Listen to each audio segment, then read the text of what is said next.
Yet millions who profess to take the Bible as their guide, and not a few Seventh-day Adventists among them, will be bowing down at the command of Rome in this regard. We have recently passed January 1, 2005, the Western world's New Year's Day, also instituted by the Church of Rome. As it fell on Sabbath, many SDA churches had special prayers for the New Year. But will they do the same when heaven's New Year comes in the spring? Will they celebrate the real day of Christ's resurrection as pointed out in the symbolic service when the true Passover season comes in the month following the one being recognized at Rome's command?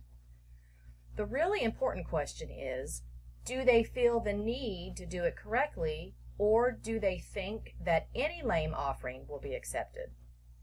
Grace is given to bring us up to the standard, not as an excuse to avoid the truth in practice. In Rome's concluding that March 27 is Easter, they have also declared May 15 to be the day of Pentecost, again, 1 month early. Yet many will be having prayer vigils, which they will end on May 15, presuming it to be Pentecost, and will be awaiting an outpouring of the Spirit at that time. Those who do not care if the times they observe are correct or not will not care if the Spirit they receive is not of God's appointment. Quote, "Remember, I pray thee, who ever perished being innocent? Or where were the righteous cut off? Even as I have seen, they that plow iniquity and sow wickedness reap the same." End quote. Job 4, verse 7 and 8. Therefore, in this study, we will review both the correct method of determining God's holy feast days and their significance after the cross. The method shown here is the same used by the early Adventists to arrive at the conclusion that October 22 was the Day of Atonement in 1844. For proof of this, see our study, Calendar in the Heavens, October 22, 1844. Calendar in Heaven, New Year's.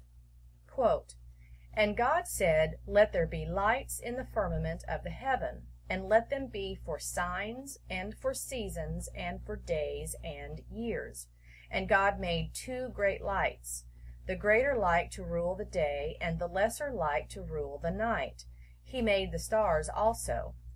And God set them in the firmament of the heaven to give light upon the earth, and to rule over the day and over the night, and to divide the light from the darkness. And God saw that it was good." End quote. Genesis 1, verse 14 through 18. Therein we see that within the course of the, quote, 2 great lights, end quote, are the signposts, signals for the rule of the year. They reveal this by means of their observable cycles. The Hebrew word translated year, shana, comes from the root word shana, which means, quote, "to repeat, do again, change," end quote. The cycle of the sun has 4 observable times each year when it may be said, quote, "to repeat, do again, change," end quote, at the spring and the autumn equinoxes, when the length of the day and the length of the night are equal at the earth's equator, at the summer solstice, when the day is the longest of the year, and at the winter solstice, when the day is the shortest of the year. In order to know which of these phenomena are used to determine the New Year's, we need to go to the word of the creators of the heavens and the earth.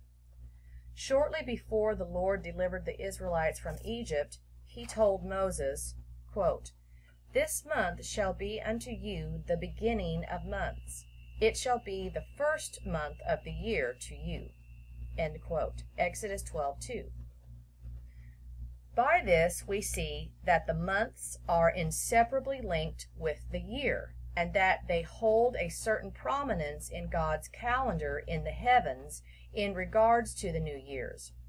Yet as both the sun and the moon are to, quote, "be for signs and for seasons and for days and years," end quote, We must look at the complete testimony involving these two silent witnesses in order to understand God's method of reckoning the times of his endless cycles. To determine which month was meant by, quote, this month, end quote, we need to look at more of the story. Shortly before that time, during the 7th plague on Egypt, quote, Moses stretched forth his rod toward heaven, and the Lord sent thunder and hail, and the fire ran along upon the ground, and the Lord rained hail upon the land of Egypt. And the flax and the barley was smitten, for the barley was in the ear, and the flax was bolled. But the wheat and the rye were not smitten, for they were not grown up. End quote. Exodus 9, verses 23, 31, and 32. Observation tells us that barley is in the ear and flax is bolled in the spring, around the time of the spring vernal equinox.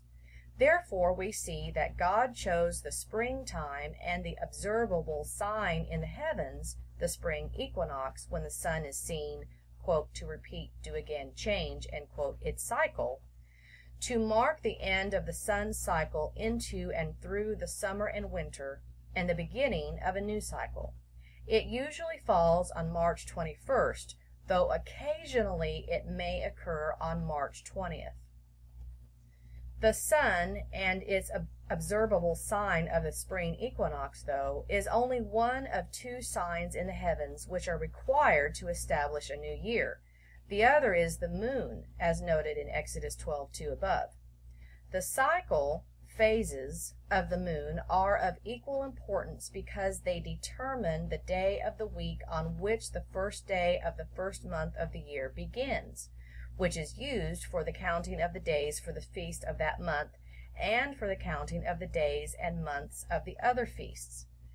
The appearance of the new sickle-like moon marks the beginning, first day, of a month, as we shall see. The question then is, in what relationship must the cycles of the sun and moon be in order for that to signal the arrival of the new years? Let's examine this. As the sun only has one position each spring at which it begins, quote, to repeat, do again, change, end quote, its cycle around the time of the barley harvest, that being the vernal equinox, and the moon has 12 such repetitions in a slightly shorter number of days, 354 as compared to 365 for the sun, we must look for a renewing lunar cycle which occurs in relation to the sun's renewing sign, the vernal equinox. The new moon occurring before the time of the vernal equinox would not be the first of a renewing cycle of the moon's yearly courses, but rather the last of the year's concluding cycle. Therefore, the only new moon cycle left would be the one which first appears at or after the vernal equinox.